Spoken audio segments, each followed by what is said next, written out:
Hey, this is just a disclaimer for episode 910. I've been feeling under the weather recently, and this is my first time recording by myself, so just bear with me a little bit. And I hope you guys enjoyed the episode.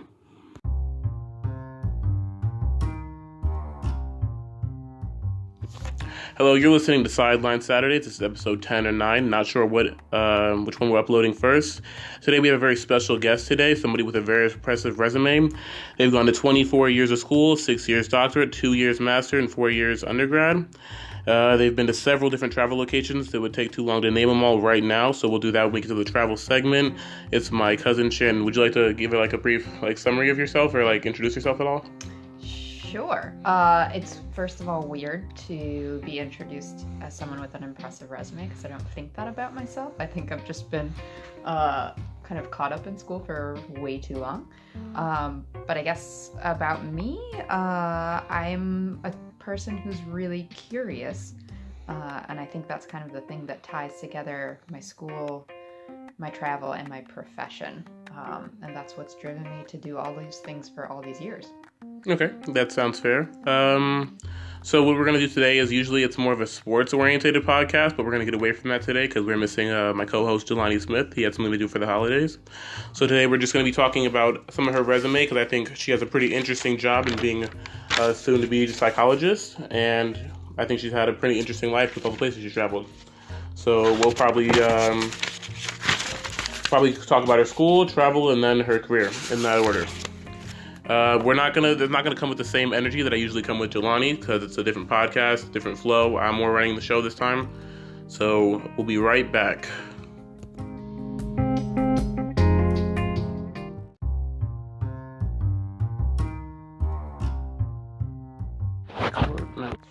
Hello, welcome back to Sideline Saturdays. We're going to talk a little bit about her school career now, and I wouldn't call it a career, but her school so far. So she's been to 24 years of school so far, which is a lot of her life, a huge portion, I would say, most of her life. I don't know if I could do it. She's done 4 years undergrad, 2 years master, 6 years doctorate, 4 years high school. They were all honor roll, 3 years junior high, all honor roll, 5 years elementary, obviously, because you have to go to that. And so altogether, that's 24 years of school. So while we're on the topic of that, I have some questions for you. Mentally, did you feel obligated to get honor roll, or was school easy for you? It wasn't easy. Did I feel obligated? I think unconsciously I felt obligated. There's a weird thing. So children's brains make sense of their world the best way that they can, and a child's reasoning isn't very good. So when I was 4 years old, this is when all this journey started, my mom would always pay the most attention to me when I was doing something academic. Mm-hmm. That's what made her excited, that's what made her happy, that's what made her proud. So my child mind interpreted that, unfortunately in some ways, as the only way I can get my mom's attention is if I am smart. Mm-hmm. And so I felt like I constantly had to prove that. And it got to a point in kind of junior high and high school where it felt overwhelming. So I still did it, but it felt, I guess in that sense, it did feel more like an obligation. And sometimes it got so overwhelming that I couldn't even go to school.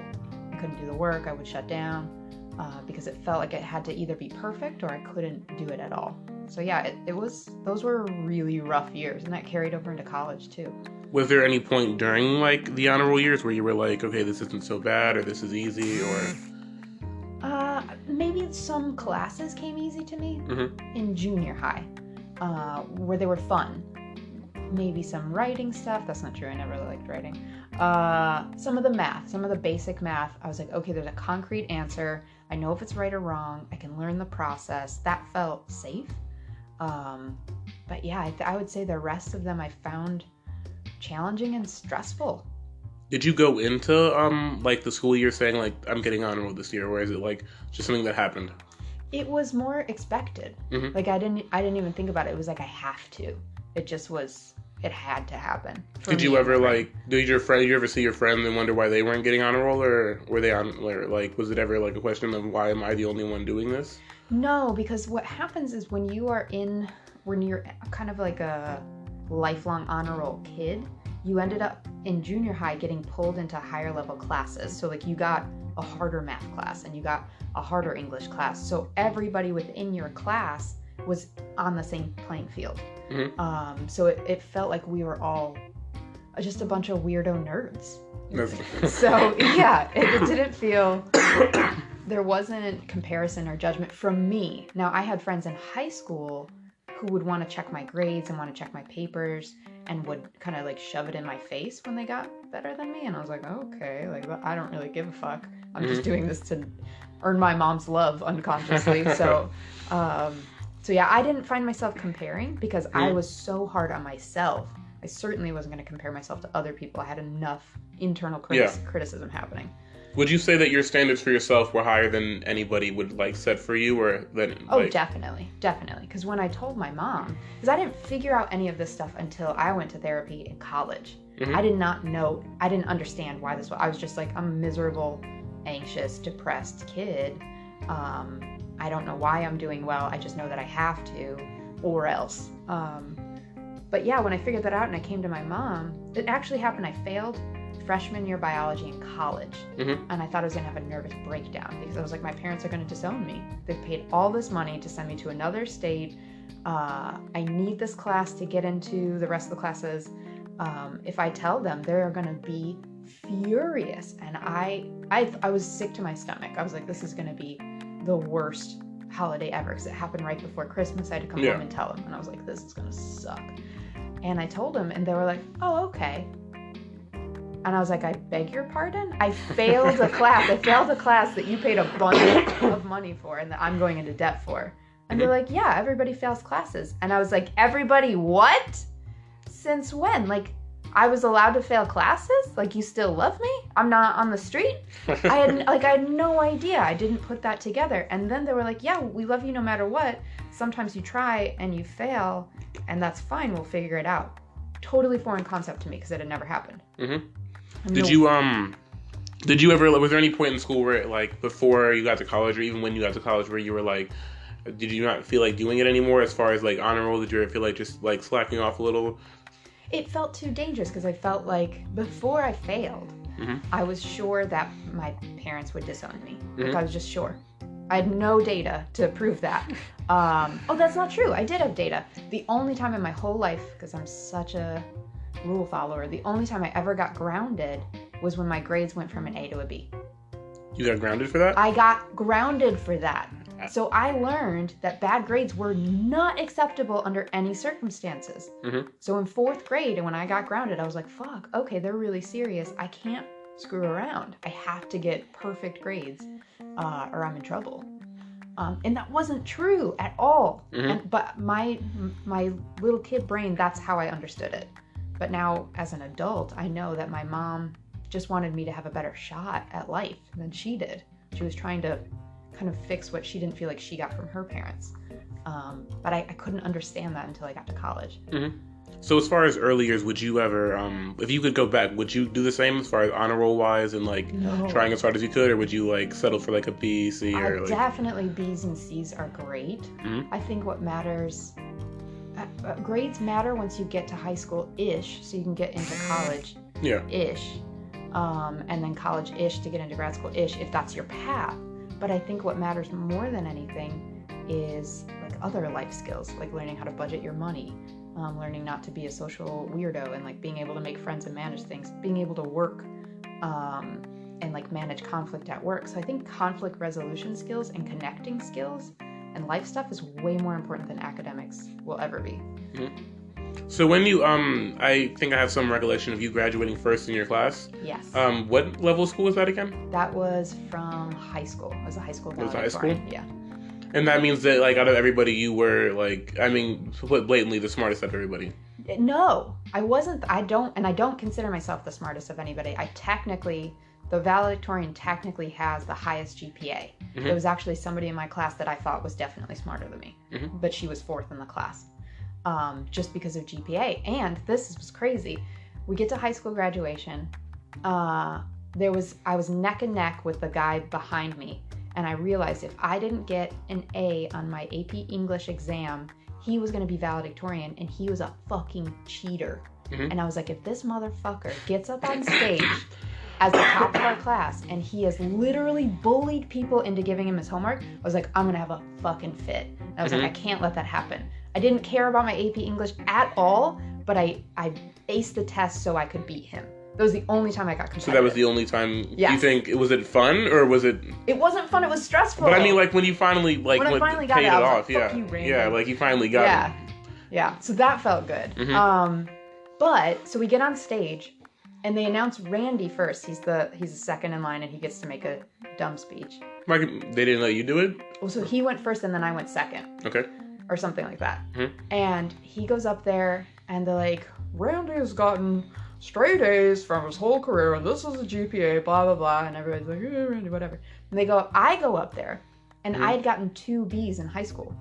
But because I took harder classes, my grades were weighted higher, and so I technically had a higher GPA. When they announced to that like stadium full of people that I got 2 B's, there was an audible gasp. Like, the valedictorian has 2 B's?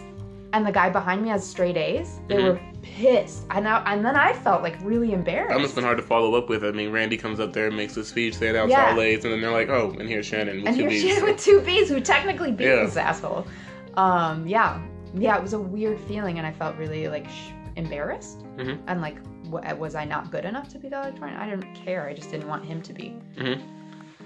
But so have you always been competitive, or? Not with grades. Against myself, but not against other people at all. Most of my close friends, a lot of my close friends in high school were stoners who were like almost failing. And then the drama kids, and we never, ever, ever talked about grades. I didn't know what my rank was in school until like the last 6 weeks. So they never like give you a heads up like, hey, you're leading your class or anything like that? So there are some people who were competitive who would go to their guidance counselor for like guidance appointments, and they'd be like, what's my number? And I didn't know that was a thing. It was like off my radar. Yeah. I had no idea. Did people ever come and let you know, like, hey, you're top, or like, they're not? No. So no. You didn't find out till like the last 6 weeks that you were like top of your class. Yes, and then I was like, oh, I have to beat Randy. Was there a bit of an ego boost off it, or was it expected? I don't care. It doesn't matter to you at all? No. Myself, if I thought I was top of the class, the way I would walk through the halls would be completely different. I was such a weirdo nerd, though. Like, it didn't matter. It was like embarrassing that I was like such a nerd that I was in the top %. I was kind of weird. I don't know. I probably would have got like an ego boost and walking around like probably like everybody else here is considered lower than me education wise. Yeah, no, because it came with such a price. Like, I don't wish that on anybody. So with a resume like yours, do you feel like a sense of like superiority when you talk to anybody, or not really? No, absolutely not.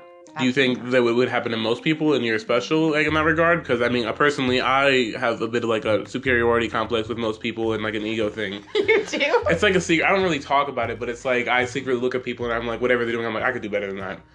It's just like, it's like a small thing. Like, I don't talk about it much, and I try to keep it quiet, because I don't, and that's why I get kind of upset sometimes when people, like stroke my ego. It's like, you don't need to do that, please. Because I'm doing it all day long. Yeah, it's like, I'd rather you be harder on me, like, level me a little bit. Okay, I didn't know that. That's it's just like, it's an inner thing I do. Like, I secretly consider myself the songbird of my generation. Like, wow. I think I'm a pretty good singer when Okay. I mean, I'm not going to brag. My other co-host, Jelani, is an awful singer from what I've heard, but he's even told stories on the podcast, but I think I'm the songbird of my generation. All right. Well, I look forward to you proving that correct. It's hard to do. I haven't done it a whole lot, but when I do, I mean, your mom has cried before when hearing me sing. That just does not surprise me. She also cries at everything. That's me that's keeping fair. you in check. That's fair. She cries when they pave the road. Oh my gosh, this road is so new. Your mom is a sweet person. But I definitely tell everybody, I was like, I made my aunt cry with your beautiful voice. Yeah. My lyrics have the kind of power. All right. I look forward to being moved to tears. It's by the songbird of our generation. I can't promise anything, but I wouldn't be surprised. All right. So we'll move on to the next question before we get a little too off topic. Is there any sort of, I already asked, is there any sort of ego, but like, is there any at all? Like, is there any time you're like, you walk into a room, do you hear people talk sometimes and you're like, everybody here is children or anything like that? I think I feel frustrated when people are mean to each other. I don't think I'm better than them, but it makes me sad and frustrated. I I guess that's like where I separate myself from other people. Like, Yeah. I'm not a jerk. But I have judgmental thoughts like everybody else, but I've worked on that a lot. And so I work really hard to be Was it ever like kind. a huge problem for you or no? Like as far as being judgmental?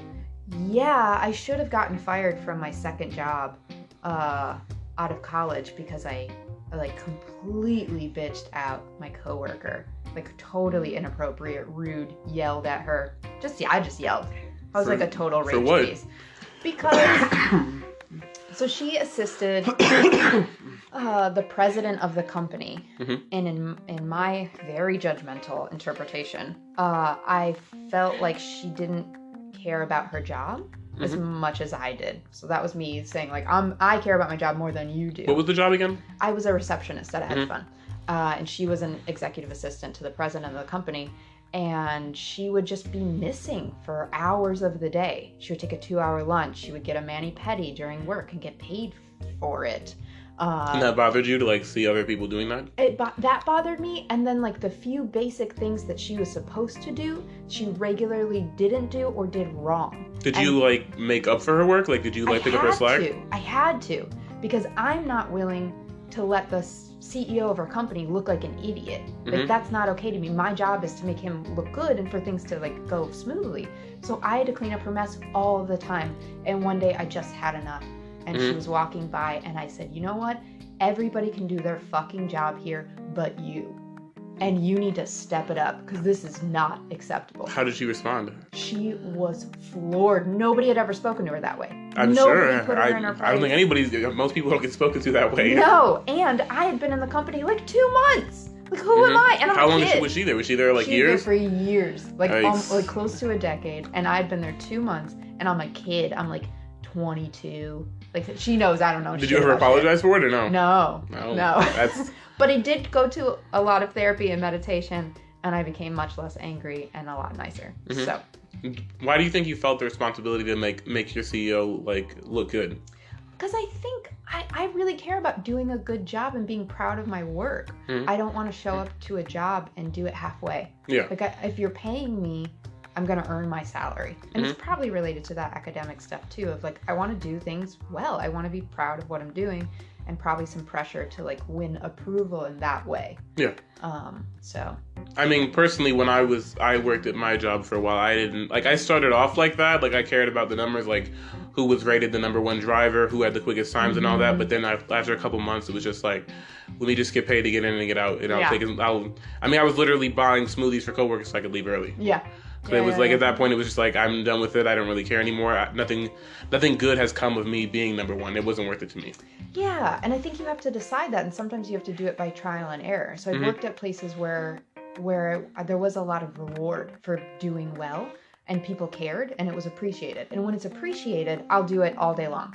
But if it's not appreciated, you learn that doesn't matter, and then you start to take a step back. And I think that's healthy. Yeah. But in that stage of my life, I don't know, thought I was a more ethical worker than her. Yeah, I mean, I understand, because I would, like, I have that sort of thing, but I kind of do it, like, all the time. Like, I'll scroll through on Facebook, and I'd be like, are people really, like, this old, and they haven't grown up at all? Like, just, like, the terms that they use other people. Like, I understand some of them are, like, troll groups or whatnot, but it's like, are we really this old? Like, I feel, it makes me feel like I'm so old when I hear people say it. It's like, are you guys really, like, kids? Come on now. Yeah. I could see that. Yeah, and that's like, I think that's the only thing where it's like, and sometimes I get frustrated when, like, I give somebody advice and they keep complaining about the problem and they haven't, like, attempted the advice. Oh my God, welcome to my world. Yeah. That's my whole entire career. So yeah. That's, I mean, I'm at that point, it's like, then stop asking me for advice because I've given you advice. Yeah. Like, I think with somebody, I'm not going to name drop here, but I give them advice and then they'll go to somebody else and then they'll tell them the same thing and they'll be like, I think I'm going to do this. And I'll be like, okay, cool. Yeah. Oh, yeah, I had to come from that person. Yeah, I'm glad. I've been telling you for 3 months. Yeah, it's like, you could have been on your way already.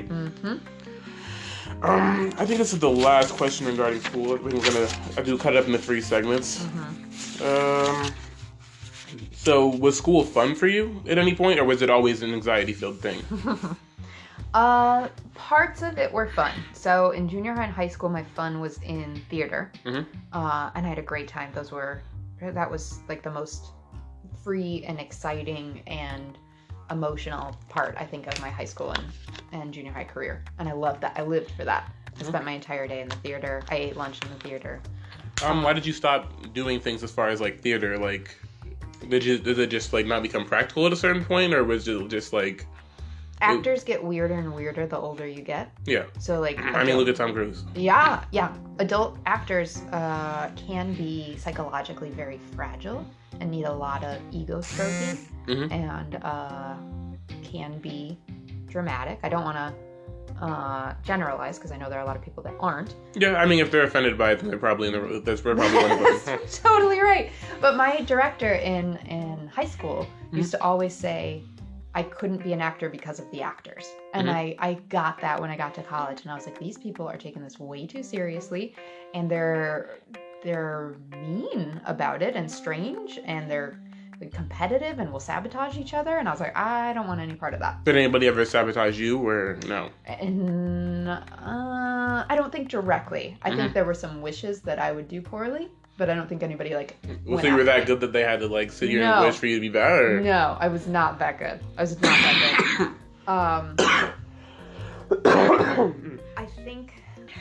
I think I was a decent team player, and I think that got me really far. I didn't realize until my last year of high school that a lot of the reasons people got parts were politics. And it was like, does the director trust you? Are you like moldable? Do you take direction well? And the people who were like wilding out, like I'm gonna do whatever I want, they're not getting parts because you can't trust them. Yeah. You put them on stage. And you don't know what's gonna happen. You don't know what's gonna happen. And so I think it was partly because I played the game and I was a decent team player. So you've been in like big plays before, right? I would not say big, because I didn't do anything. Well, what would you estimate would be like your largest audience that you performed in front of? Oh gosh, I don't know. However many the auditorium held at school, it was small. You didn't do any plays outside of the auditorium, or no? We competed in like statewide competitions, and there were probably 200. That feels really generous. Maybe 150 we'll just people. Leave it in there. I don't know. Buffs up the resume a little bit. Performing plays in front of 200 people. That feels like way too many. But yeah, I wouldn't say we did anything big. It felt big at that time, but it wasn't. I mean, it was all small. It's kids. So that was some of your funnest times in school, was doing that? Yeah, it was awesome. And then in college, it was studying abroad. That was so fun. So fun. It was the first time I felt free, because our classes were designed to be easy, and you weren't allowed to take class on Friday because they wanted you to travel. So you had Friday, Saturday, Sunday off every week. Yeah. And they were like, get out. Just go. Just go see the world? Yeah. And like, whatever, fuck your homework. Like, your homework is doing a finger painting. That's a true story. You really had a finger painting? I really had to do a finger painting. Did you ace it? I nailed it. Yeah, I made a mess of it. So that was really fun. It was really low pressure. So that was nice. That must have been nice. Yeah. I mean, would you like want to travel again at some point to a lot of different places? Yeah, I have a million things on the list. As far as like her travel resume, I'll give a brief breakdown. If I pronounce any of these wrong, correct me. Spain, Italy, Greece, Croatia, France, Czech Republic, Portugal, Switzerland, Belgium, Peru, Ecuador, Mexico, and Canada. Yep. Those are all of those. On the subject of travel, after all those places, could you give me a top 3 or your favorite place you've been to? Definitely Spain, Sevilla. It was the best orange I've ever eaten in my whole life. It's very fresh. That sounds pretty fun. I mean, I've eaten some pretty good oranges in my life, but... Oh my gosh, this orange would change your life. It changed my life. I would have to order some oranges from Spain. Yeah, do it. It'll be worth it. So Sevilla, Spain. The Greek islands, Mykonos and Santorini. Most beautiful sunsets you'll ever see in your whole entire life. And food. I mean, you've never had a Greek salad until you have a Greek salad in Greece, and it's just a plain old salad. But like, do they just call it salad there? That's a good question. I don't even know. Do they call Greek yogurt, or is it just yogurt? I don't know. I imagine it's just yogurt. I think it's the same way with like Hawaiian punch, but I think they still call it Hawaiian punch. They don't just call it punch out there. That would be funny. So Greek islands is definitely my number 2, and I think I've been in love with Peru, and that's been my second home for 3 years. I think that's run its course. I think I'm done and I'm moving on from there. But that felt like home for a while. Did you keep a lot of the friends that you've made there? Like, do you still Peru? talk to, and like just in general, out of like all the places you went to, do you keep a lot of friends when you travel, or not really? In when I studied abroad, I did not, because we were in and out. We were in and out for a couple days. When I went to Peru, I've been there, I don't know, 7 times in 3 years. And I only go to one town. That's it. And Only it's a tiny town. Do you like keep a lot? There are a lot of people there know you. Like, do you still talk like while you're out here? Do you still talk to a lot of friends from there? All the time. I just got a bunch of messages for the holidays. Like, yeah, for sure. I'll stay in touch. That's nice. I mean, okay. So they say that like, I know you've been outside of the views and the visuals. Is there anything like different about the people there? Does it feel really different, or can you kind of see like similarities between like here and there? There's big differences. Because I've heard people say that like Canada or like Mexico, like they're the same. People just say they're different. I think so. Yeah, if you're there long enough, when you first get there, it's culture shock, and you're like, this is different, and this is different. People have different accents. They talk different. Different restaurants, food. Sure. And then after you're there for a while, you're like, okay, like this is normal now. But even with that, there are still things that are significantly different. And they're cultural things. So like in Peru, when you walk into a room, you have to say hello to every single person individually. If it's like under, I don't know, 15 people, under 10 people. You have to say hello to everybody individually, and you give them a hug and a kiss on the cheek. Really? If you're a woman. If you're a man, you shake hands with a man. But if you're a man, you kiss a woman. Every single person. If you don't do that, you're a dick. Really? And I didn't know that. So I got in trouble, sort of, at this place I volunteered, because I would come in and just wave hello. It's just like, hey, and then I would go do my job. Yeah. And they were like, why is this girl such a jerk? Like, she doesn't say hello. It's disrespectful. So once you figured out that was like the right thing, did you do it every time after that? Yeah. Did you ever were you ever having an off day and you were like, you know what, I'm not hugging anybody. I'm not giving it. You didn't do, and you didn't. Yeah. And I know they just thought I was a jerk, and I was like, whatever. I'm foreign. Like, get over it. It's I mean, I think they would assume that like you don't. I wouldn't just assume that like if I was them, I wouldn't be like she's being rude. I'd be like, well, maybe she just says no. Yeah. You hope that they give you the benefit of the doubt, and sometimes they don't. Yeah. So, Peru, like, I mean, you lived there, you said you've been there 7 times in the last 3 years. Yeah. So, do you have anybody, like, that moves out here, or, like, that's, like, talked about coming out here to visit you? No, the economy there is terrible, and, so basically, for every American dollar is almost, like, the equivalent of 3 of their dollars. But it's not just the exchange rate, like it actually, like the cost of living is triple in the US. So if they were to come, let's say you came with like $100, that would only get you like $33 here, and like you really couldn't do anything. So it's very hard if you're living in that tiny town, because it's very rural. It's like rural-ish. So if you're not like a business owner there, you're not making enough money to travel big places. So nobody has come out here yet. One of my very best friend from there is thinking about doing a surf competition in California, and I would try to go meet up with him there if he came, but it's hard. It's much harder to get out. So now that like I don't know if you're still traveling the same way you used to, but where do you stay at now? Right now I'm in Jacksonville, Florida. I've been there a year and a half. I don't have a ton of money to travel. I did go to Peru once this year in August for a couple weeks. And you probably won't be back there again for a while? Yeah, I think I feel like I've kind of worn out my welcome there, and I need to move on to something else. Yeah. There's some social stuff there that's complicated. But yeah, I think I'd like to see Puerto Rico. So 2 of my very, very best friends are from Puerto Rico. And I'd love to see the island. I'd love to see Costa Rica. I'd love to see Nicaragua. I have a long list. I want to see a lot of things. That's fair. I mean, I've never been a huge travel person. It's not one of the things I ever want to really do that much. Because I'm more of like a home. I like to stay inside. I find my memories are like sitting down having conversations or playing board games with people. You wouldn't want to do that with like really different people? I don't know if I like really different people. So I know who I like now, and I think I keep a small circle. Yeah. That's how I try to do. Yeah. It's comfortable. Yeah. I think last question regarding travel. Is it hard like leaving people like friends when you know you're like for example, the last time you were in Peru, you knew you weren't coming back for a long time. So was that rough for you to leave? It wasn't this last time because I felt really frustrated with a lot of my friends there, and I was like, all right, good, I won't see you guys for a while. Mm-hmm. In the past times, it has been very hard. I've dated some people who were in Peru, and we've tried long distance stuff, so that's awful.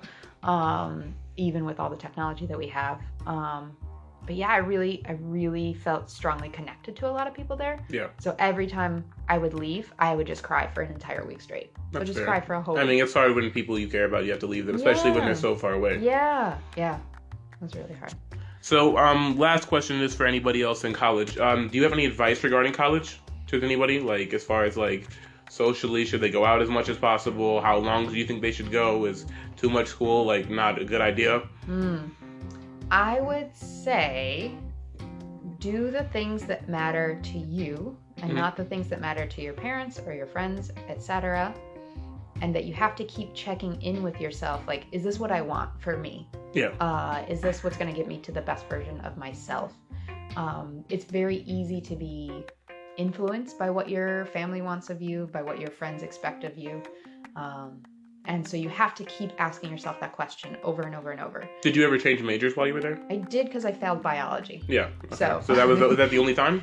Yes, thank God. Although I almost didn't pass another class because of anxiety. I just couldn't turn in the last paper, and they were generous enough to give me an incomplete and let me finish it. But it was, I scraped by a few classes. I think I got a C in another class.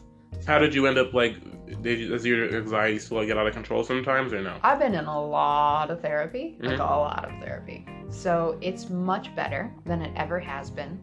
And it still comes up. So Well, that's fair. I think it's like a thing that doesn't really go away. What I've seen from people that I know that have anxiety, because I know a couple people, in fact, most people I know have some sort of anxiety. I'd say that a lot of people who think they have anxiety, I wouldn't say they necessarily do. They just have to, like, get out there. And I think if you force yourself to do a lot of things you don't want to do, sometimes it's not always a good idea, because I've seen it happen to people, and it's been like, they haven't reacted well to it, but sometimes you can kind of, like, shake yourself out of it.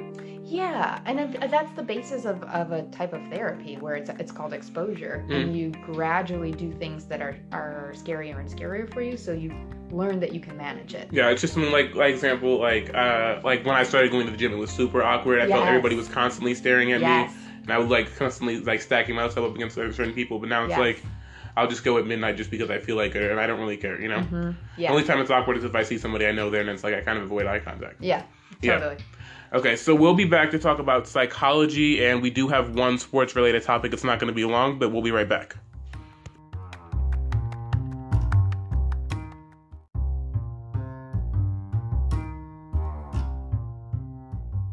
All right, we're back with the final segment of Sideline Saturdays, and I do want to have one more travel question. I know I said it was the last one, but I'm just going to ask another one anyway because it's my podcast as well. So, do you find it hard to connect with family members or any, like, people who live around here because you do travel so much?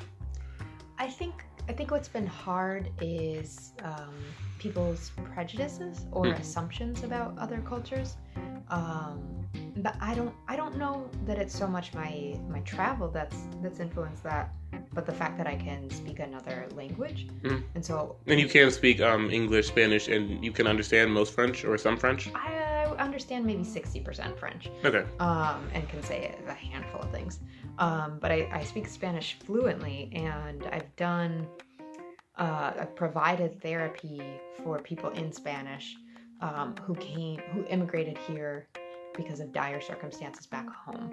And so when we talk about, like, the political stuff of, you know, people coming into our country and stealing our jobs, I just think that's complete and total bullshit. And I have a hard time not getting angry about it. Yeah. Having met the people, having talked to the people, having heard what it's like to cross the border at Mexico. So I don't have a lot of tolerance for that. That's understandable. I mean, I think I can side with you on that. I don't want to get too into politics because, I mean, nobody likes talking about politics. So totally fair. But I think at the same time, I understand how that would be hard. You have friends that are from there. I think you could say you have more of an understanding than most people on it because you understand both sides somewhat. Yeah. Because so you've seen, like, what they told you what it's like, and you're friends with them, and you've, like, experienced some of the emotion they've been through it. Yes. And then you've also seen, like, the side on this side. Yes. Sure. So I think and while we're on the topic of therapy, you're gonna graduate from, like, you're gonna get your psychology, like, degree in January. Mm-hmm. Are you excited for that? I'm very excited. I would be such a relief. It's a lot of school. Do you plan on doing that like long term, like for the rest of your life? As long as I can. Mm-hmm. I really, really enjoy the work. Did you get into it to help people? Like, is that your main reason? Yeah, and I think partly because I had one therapist who wasn't very good. Mm-hmm. And who I felt like she let me down. Yeah. And now that I know where I'm, like, having learned what it's like to be on the other side, I know I was just like I was not ready for therapy at that time. And so it wasn't her fault, or do you think she could have handled it better? I wish she had done things differently, mm-hmm. and I can recognize that I wasn't really showing up in the room in the way that, like, to actually receive help. mm-hmm. So it was, yeah, it's to try to do better and to help people who are suffering. Do you ever find yourself like, I know therapists sometimes, I think it's called psychoanalyze people? Yeah, that's what people think I do all day long. Yes. Mm-hmm. Do you ever find yourself doing that to people you know? I can't turn it off.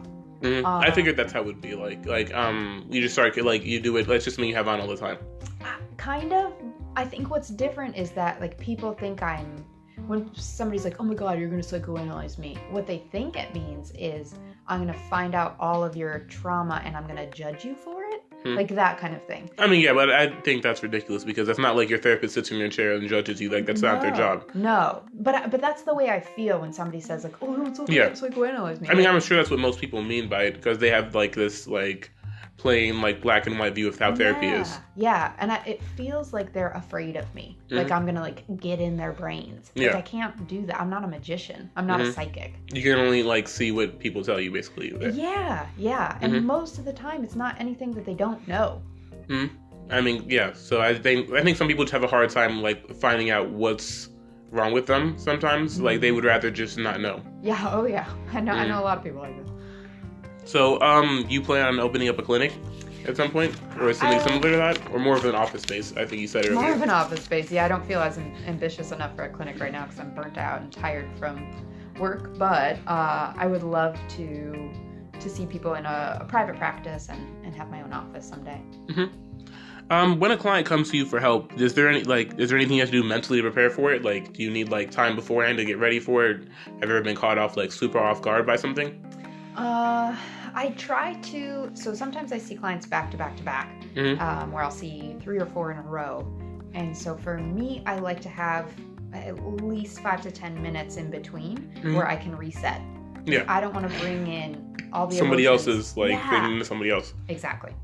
So I usually, like, have a snack, run to the bathroom, grab a drink of water, say something to my neighbor next door, and then I'll start the new session. Mm-hmm. Have you ever had any, like, people that you were friends with ask for help, like, therapy-wise? And does that bother you? Some people... So there have been a few people who have leaned on me a little too much. Yeah. And who have treated me really consistently as a therapist over and over and over again. And then when I'm okay with that sometimes, but then they don't listen to me. Yeah, and so it's all one-sided, like you're giving everything and they don't want to help at all with your stuff. Then I'm not interested. Yeah. But if it's mutual and I can talk about my stuff and you can talk about your stuff, I'm okay with that. But I also will always make the caveat of, like, I'm not your actual therapist and I'm not gonna... You're not getting paid for this. Yeah. I'll listen as a friend, but there's a very big difference. Like I won't work on change strategies with a friend, but, like, I will try to help a client change stuff they're stuck in. Yeah. It's different. Mm-hmm. Do you have a hard time ever drawing that line? Like, or letting people know, like, hey, that's enough? Yes. Mm-hmm. Yes, because I really want to be kind. And you don't want to come off rude, like, hey, stop telling me your problems because I'm not your therapist. But, I mean, at the same time, you can't listen to everybody's problems all the time. Yes. Yeah. And it's hard for me.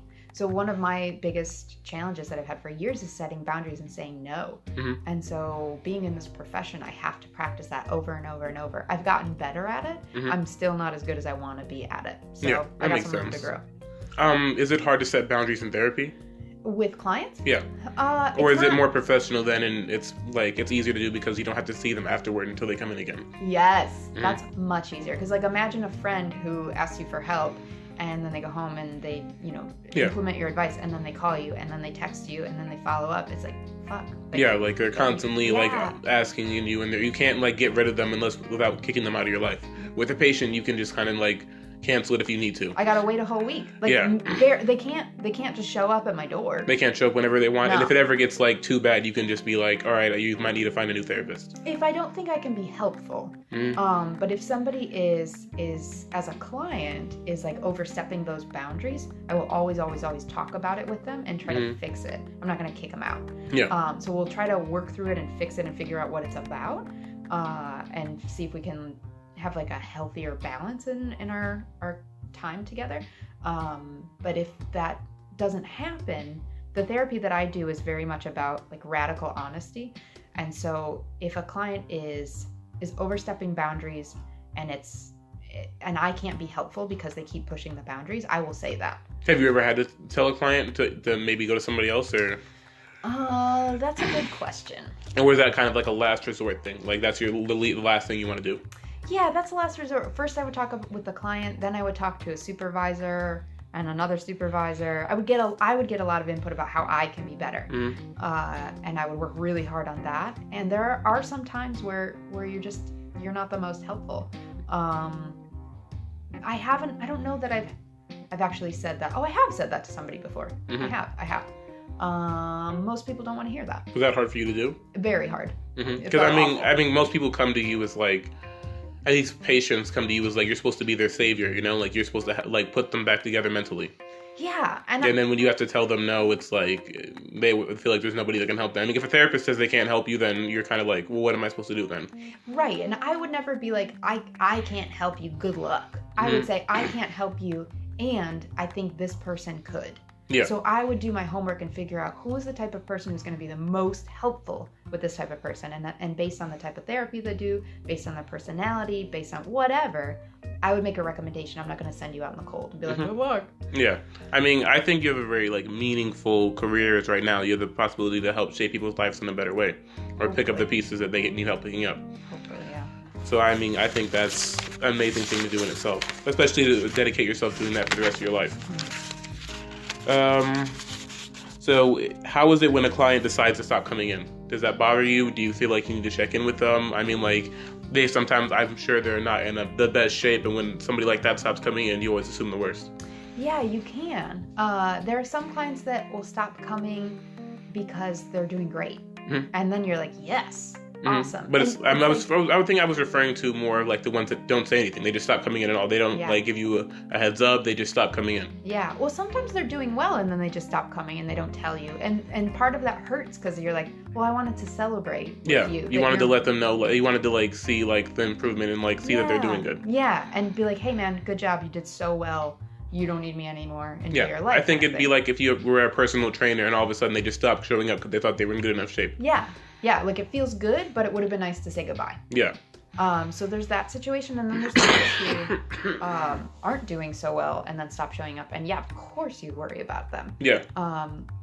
I usually will reach out at least once, sometimes twice, depending on what they've been going through. How bad it is. Yeah, and just say, hey, I didn't see you for session. I want to know if you're all right. I just want you to know you're always welcome back. Give us a call to reschedule. Hope you're well. And the place I work now, we have, so they can see me for individual appointments. They can walk in for an emergency appointment and see somebody immediately. And if the office is closed, they can call a hotline and get help immediately. So I always say that too. Like, I'm not the only one you have to see. Like, if you need something right away, come in right away. I think that's cool because, I mean, it's like, they're never like just stuck, you know? They always have a way out. Yes. Which I think is really important. Yes. I agree. But do you ever like sit there and like wonder like about like past clients that you wish you knew what was going on with them? Oh my gosh, yes. I always thought that'd be one of the hardest parts of therapy. Like, if you really got invested in somebody and you really wanted to help them, and then they were just like they just stopped coming in. Yes, yeah, and you do worry, and you hope that they found maybe a different therapist, or maybe they're trying something else, or maybe something else in their life changed that's going better. And you just don't know. Yeah, I think as a therapist, you'd always want to try to assume the best, just to. I mean, I don't want to make it sound like it's a selfish thing, but just to like, so you can keep moving on with your thing. Right, to protect your. Because I mean, yeah, if you were to sit there and think that like somebody like committed suicide or something awful like that, it'd be hard to keep helping people knowing that you let like one slip through your fingers. Yes, absolutely, absolutely, and you have to remember that. Like, you can't magically wave a wand and change people. Yeah. That part of the responsibility of the change is on the client themselves. So if they don't come and I reach out and I try, Like, that's all I can do. I can't go to their house. Yeah, you can't go to the house. You can't keep calling them. At a certain point, it becomes harassment. Exactly. Yeah. And I have to give them agency to, decide what they want to do and how they want to manage their concerns. Yeah, I always thought that would personally be like the worst part, especially if you really. I mean, that'd be like at a certain. What I want to ask, I think, is is it hard to draw the line or like to stop yourself from becoming like close friends with somebody? It's not because it's so clearly inappropriate, and it's so. I mean, we learned so much about that not being okay. So you're not allowed to become friends with people? Absolutely not. There are some rules, I don't know, some guidelines, like, in 4 years or something. I don't know. There are these goofy things like, well, if in these 4 years, if you haven't been a client, then maybe. It always feels like a gray area, because imagine this. You spill your guts to a therapist for a year, let's say 6 months.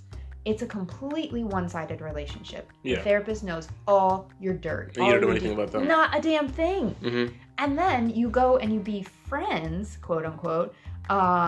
How hard is it going to be not to fall into that dynamic of like, help me out with this? Yeah. What do you think my mom meant when she said this? What should I do about this best friend? Like, you're like, I don't want to work. I don't want to work in a friendship. Yeah. So like, no matter what, it wouldn't work. Have you ever become friends with somebody you helped out or no?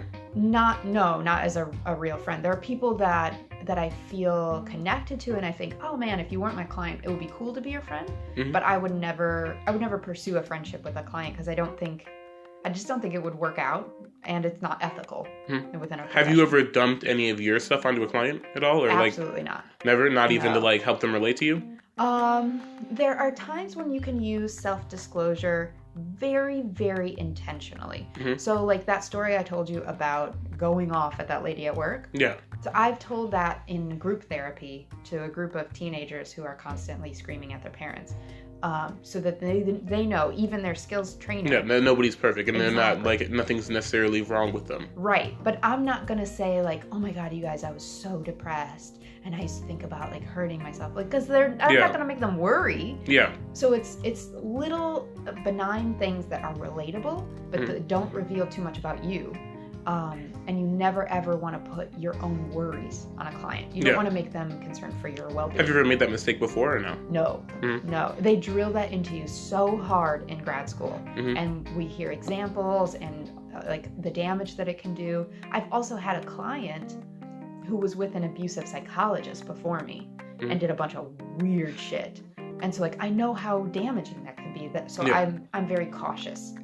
Is it constantly running through your head like stuff that you're not allowed to do while like talking to them or no? Or is it kind of like drilled into you where you don't even have to think about it? The first year you're like, can I say this? Can I do this? What am I supposed to say? Do they think I'm weird? Am I being dumb right now? Am I being helpful at all? This is a waste of time. Why did I do this? I'm never going to do this right. So like the first year is absolute hell. Yeah, because I mean there is like so much like responsibility put on therapists. Yeah, you're like, oh my god, I'm ruining people's lives because I'm not a good therapist, which is not true. So the first year is awful, and then after that it starts to sink in. Do you ever get follow-ups from like people like years later after they stop seeing you to say like, hey, I'm doing great and I'm glad you helped me? Then that's the best thing That's gotta be probably one of the most rewarding things as a therapist. It feels so good. It feels so good. And very few of my clients have my contact info, but a few of them do and have sent me, pictures of, they are in a new relationship, or they moved, or they got this cool new job, or whatever, and that's always nice to hear. Yeah, that's got to be pretty cool. So your main reason was going to psychology was because you wanted to help people, right? Do you have any other side reasons that you thought it was interesting, that you like find how the human mind works interesting, or any of that stuff? Oh, for sure. And I think it's part of like fixing myself, because I had so much anxiety and depression as a kid that I wanted to understand more of like, why did that develop and how can I help other people not go through that? So it was partly to understand my own mind and my own family. Do you find yourself categorizing people that you don't you're not in therapy, like, oh, this person's a classic this or that? Maybe a little. I don't want to admit that because I feel like I'm reinforcing like the weird therapist stereotype. But yeah, it definitely happens. But like mostly the extreme ones. Yeah. You're like, my God, what a narcissist. Yeah. So. I'm sure that happens. I'm sure it's hard to turn off, like that kind of thing. Yeah. Because you're like, as you're required to do it all the time while you're at work, so. But I mostly keep it in my own little brain. Yeah. And so like, I'm not going to say to somebody like, you're such a fucking narcissist. That wouldn't be very nice. And Yeah, I don't think they'd appreciate that. But I'm going through like checklists in my head, like, oh, that sounds like this disorder. That's fair. I mean, I think I would do the same. Yeah. All right, so I think I have one more therapy question, and then we're going to move on to the last segment, which is basketball, because we always have to have a little basketball on the podcast. That's how it is. Yeah. So, like, as a therapist, do you think, like, everybody needs therapy, or some therapy, or no? So I have, most of my life, I thought everybody needed therapy. Not that everybody needed it, but that everyone could benefit from it. That you learn so much, you grow so much, you can be so much happier.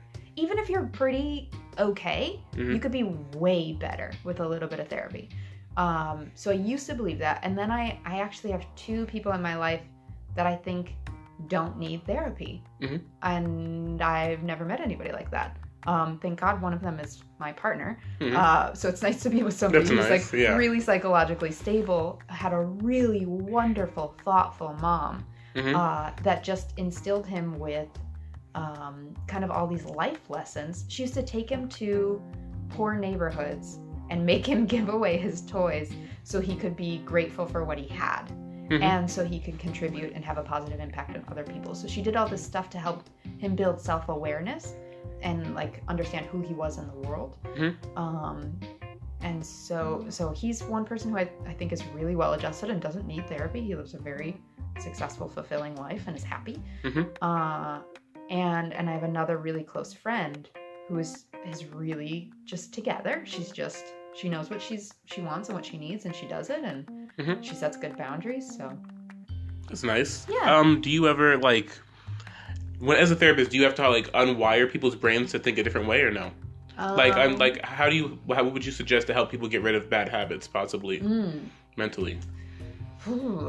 So I would have to look at what the habit is. And there are ways to target things by changing your thoughts. So all of our thoughts are habits and patterns. There are ways to change what's going on in our life by changing our behavior. And there are ways to do it by changing our emotional state. So there's a million different tools to do that are specific to what the person is facing and kind of what their personality is. So there are some people who just like outright reject everything that I do, or they say this doesn't work, which is why we have a million different tools to figure out what fits for them. Yeah. Do you ever, does it ever not work, or is it ever like very frustrating to deal with, or no? Oh yeah, it can be really frustrating.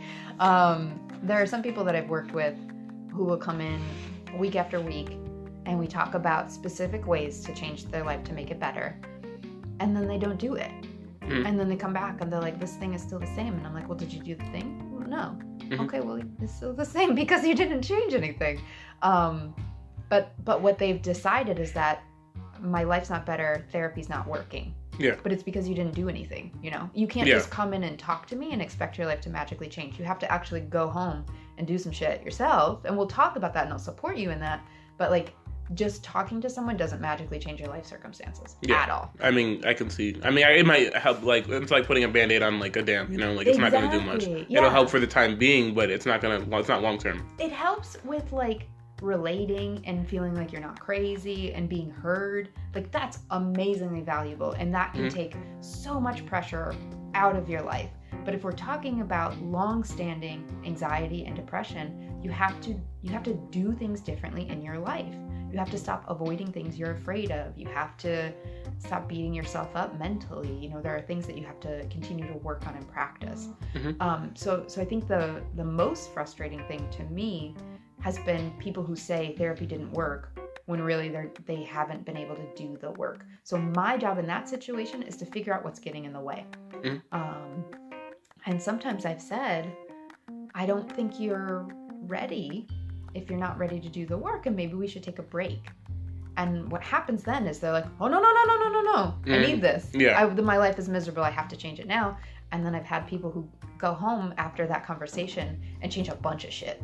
And then come back and they're like, I feel so much better. And I was like, because you did it. You did the things. So yeah, that part can be hard because I want them to feel successful, and I want them to feel like therapy is helpful, because I believe it is. Do you have any like crazy stories as far as therapy or like I know there's patient sorry, I know there's doctor-patient confidentiality, but or is there? So if none of those like travel or like school stories you think are just like bizarre, or that you'd like to share, you think people would get a hoot out of? I think people would get a hoot out of a lot of things, but I think about this: if I were in therapy and my therapist went home and talked to their family and used my story to make other people laugh, I would feel very hurt. Yeah. I mean, that's somebody's personal life that they're making fun of. Exactly. And so do you have any travel or like school stories that are just like, I can't believe that happened, that's crazy? Let's see. You don't have to like pick a bunch of them. Just like, is there anyone that comes to mind when you think about that? Oh gosh, I have so many. I mean, I've done some very embarrassing things traveling. I had one time we were on spring break in Europe, and I had never drank before. Yeah. Because I was a rule follower, and if I wasn't legally of age, I wasn't going to drink. Yeah. Such a rule follower. It's terrible. But I get to Europe, and I'm of legal drinking age. So I decide to start drinking, and I don't know how, so I get blackout drunk, of course. And one of my friends goes back to our hotel, and I'm out with another friend, and we're like, we're gonna just enjoy the last of our time here. And our friend's like, okay, but we gotta leave like first thing in the morning to go to another country on a plane, so like don't fuck this up. We're like, we're fine, because we're drunk. And yeah, of course. We end up both blacking out, and I don't know where the hostel is, because I'm in the hotel. I'm in a different country that I've never been to, in a city I've never been to. We magically make it back to the place we're staying, and it's getting closer and closer to the plane time, because we decided not to go into the place that we're staying. We're just going to sit on the front step. Yeah. It's like 5 a.m, and we're just sitting on the front step, and our friend, who's the responsible one who went back in, is waiting and waiting and waiting and freaking out because we got a plane to catch and we got to go. Yeah. And she can't contact us because no one has cell phone service in Europe. Fun. So she opens the door randomly, and there we are sitting on the front steps, and she is furious. I can imagine. I'd be pretty upset too. I mean, yeah. Nobody knows they're blackout drunk till it's too late, though. Yeah. And it really sucks when it negatively affects people you care about. So she had to rally us together, pack both of our bags, get both of us on a bus to the airport. And I was trying to go through customs, and I'm still very drunk. And she grabs me by the shoulders, and she's like, Shannon, get it together. And I was like cracking up. I thought everything was hilarious. I can imagine. I mean, that sounds like something that would happen in like a movie. So I can imagine how funny it would be in like real life. And she yells at my face. She's like, I need you to pretend that your dog just died. Your dog died, Shannon. Your dog died. And I get this like really sad face, and I like make it through customs with my passport, and then I immediately start cracking up again. Oh my God. And then when I was getting off the bus to get to the airport, she goes, Shannon, there's a step. Make sure you see the step. And I completely face planted into the cement. Yikes. I deserved that. I mean, I think point, like, I was a little bit of karma. Yeah. I definitely deserved that. So I still feel bad about that. We were still really close friends for a long time after that. She was a very generous friend. But I had a lot of learning to do as far as what I could handle alcohol-wise. It was a good night. I think it was a very funny story. I mean, it's not something that, like, knowing you, I would assume happened. I know. Right, I know. I've been such a rule follower as a kid. I was, like, mind-blowing. I was, like, as far as, like... Oh, that was... As the last person, I mean, I think that would happen, too. I have a lot of other people I know that I think that would happen to before you. That's just one of many, so... I'm looking forward to hearing them some other time. So, last question. It has to be somewhat sports related, because a lot of our followers are. Yeah. I know you've had the pleasure of seeing one of the best to lace them up, Michael Jordan. Can you tell us anything about going to a Bulls game and watching, like, Michael Jordan play? Oh, my God. I was so obsessed with the Bulls. I had a Bulls jersey. I had a Bulls starter jacket. I had Jordan shoes. I made a sign, like, when we went to the game. And when we went to the game, we couldn't afford great seats. Yeah. So you're up there, and they're like little ants. You just see ants running back and forth. But you're like so excited to be in the same room with that kind of talent. It just was like euphoric. So it was an amazing feeling. But the best feeling I ever had was actually going to the stadium, was it United Stadium? Is that what it used to be Yeah. called? When the Bulls weren't there. It was during one of the championships, and they were playing away, and they still filled the United Center with all the fans, and they had a rally. So the Bulls weren't even there. They just showed the game on the big screen. On the Jumbotron? Yes. Yeah. Benny the Bull was there, and I made a sign, and I got it on the Jumbotron, and I met Benny the Bull, and he signed my sign, and I had Go Bulls written out, and each letter represented one of the players. So, like, the O was Dennis Rodman, and it said, like, the worm, and it had a worm in it, and all this, like, goofy shit. But it was, like, we sat 5th row for the rally, and it felt like they were there. Yeah. It was just... I mean, I'm sure, like, being there during that time must have been, like... Oh, my God. And the like, whole life-changing. city's on fire. Yeah, the whole city's... The whole city's got Bulls fever. People are screaming. Everybody's excited. Everybody and their mother has a Michael Jordan jersey. Yes. And everybody's talking to everybody because it just feels like you were in this, like, enormous Bulls family. Yeah. And it feels like you're basically, like, you and all the other fans are on the team, too. Yeah. You and the entire fucking city of Chicago are the Bulls. Like, Chicago is the Bulls. Yeah. It was awesome. Do you have, how many games do you remember how many games or around how many games you went to see? Oh, gosh, I have no idea. I know we went to a lot of their rallies, and I know they were in the playoffs a bazillion times during my childhood. Actual games were much more expensive. We maybe went to... I would be guessing, but maybe 3? I don't know. I mean, that's more than a lot of people have been to. Yeah. But yeah, it was magic. It was electric. I'm sure being in that time and being in the stadium and stuff watching them play was like no other feeling, you know? It's like something you can't replicate. Yeah, and to see the way they worked together and all of their like goofy personalities. And we had like different cheers for all of them. Like Ewing was Ewing, and Pippen was no Tippin' Pippen because he was really notorious for not leaving I've heard the stories for waitresses. So it was fun to feel so connected to the whole team. I'm sure that was an amazing feeling. Super cool. Well, unfortunately, it's getting a little late, so we're gonna have to wrap up the episode. But it was really amazing having you on the episode, and I think that you have a really impressive resume. And it was nice to hear a lot of the stories. I appreciate you letting me share and getting to have this conversation with you. Yeah, it was really nice, and I'm glad you came on the episode. And maybe next time this year, we might be able to have you on again. That would be cool. So it was really fun. This is Sideline Saturdays. Follow us on Twitter, Facebook, not Facebook, we don't have one, but YouTube and anywhere else, Spotify.